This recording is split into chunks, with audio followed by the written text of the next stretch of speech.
Assalamualaikum warahmatullahi wabarakatuh. Perkenalkan, nama saya Muhammad Ziki Abdillah, Prodi Agroteknologi, NIM 211542118153557. Pada video kali ini saya akan mempresentasikan tentang Pancasila.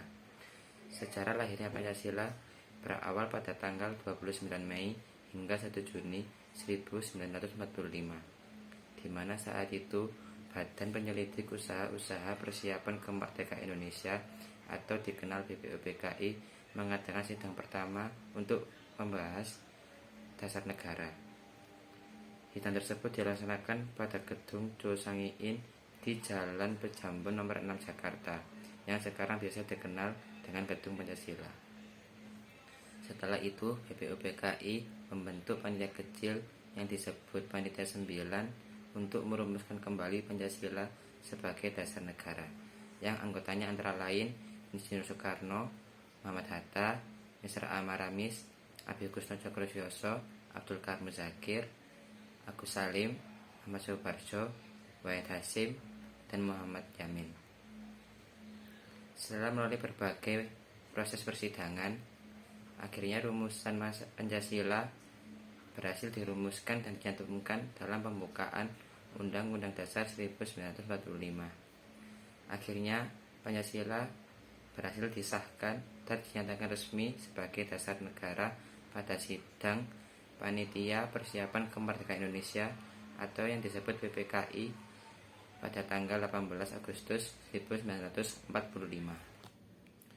Pancasila sebagai filsafat mengandung pandangan nilai dan pemikiran yang dapat menjadi substansi dan isi pembentukan ideologi Pancasila.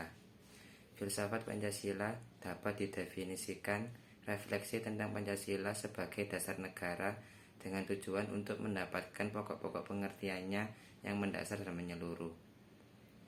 Pancasila dapat dikatakan sebagai filsafat karena mengandung ciri-ciri berpikir kefilsafatan, antara lain bersifat koheren, berhubungan satu sama lain, dan tidak mengandung pernyataan yang saling bertentangan.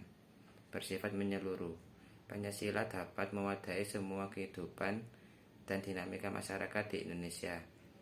Bersifat mendasar, dirumuskan secara mutlak untuk menghadapi kehidupan bermasyarakat dan bernegara.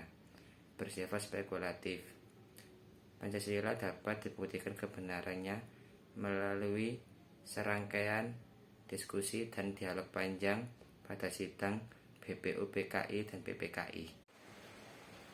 Etika Pancasila merupakan kristalisasi nilai yang hidup dalam realitas sosial, agama, maupun adat bangsa Indonesia.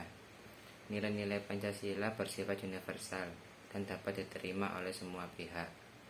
Konsep negara Pancasila. Paham negara persatuan meliputi 1. Sifat sosialistis dan religius. 2. Semangat kekeluargaan dan kebersamaan. 3. Semangat persatuan. 4. Musyawarah. 5. Menghendaki keadilan sosial. Macam-macam etika Pancasila antara lain etika sosial budaya, etika politik dan pemerintah, etika ekonomi dan bisnis, etika penegakan hukum yang berkeadilan, etika keilmuan, dan etika lingkungan. Pancasila sangat dibutuhkan pada era sekarang. Pada era milenial ini, kecanggihan teknologi berdampak pada mudah tersebarnya informasi dari seluruh belahan dunia. Bisa itu informasi baik maupun buruk. Tersebarnya informasi negatif akan menimbulkan permasalahan seperti radikalisme, kenakalan remaja, terorisme, dan lain-lain. Dengan adanya globalisasi, maka akan menimbulkan masuknya budaya asing, dan ketika bangsa Indonesia tidak dapat melestarikan budaya dengan baik, maka budaya Indonesia akan luntur.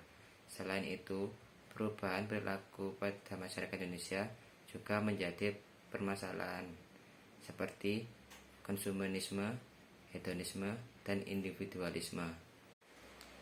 Pancasila diperlukan untuk membentengi diri dari permasalahan-permasalahan tersebut. Untuk menanamkan nilai-nilai Pancasila bisa dimulai dari lingkup keluarga, sekolah, dan masyarakat. Sekian presentasi dari saya. Semoga video ini bisa diterima dan dicerna dengan baik oleh semua pihak. Saya mohon maaf sebesar-besarnya jika terdapat kekurangan dan salah kata pada video ini. Saya harap video ini berguna dan bermanfaat. Terima kasih. Wassalamualaikum warahmatullahi wabarakatuh.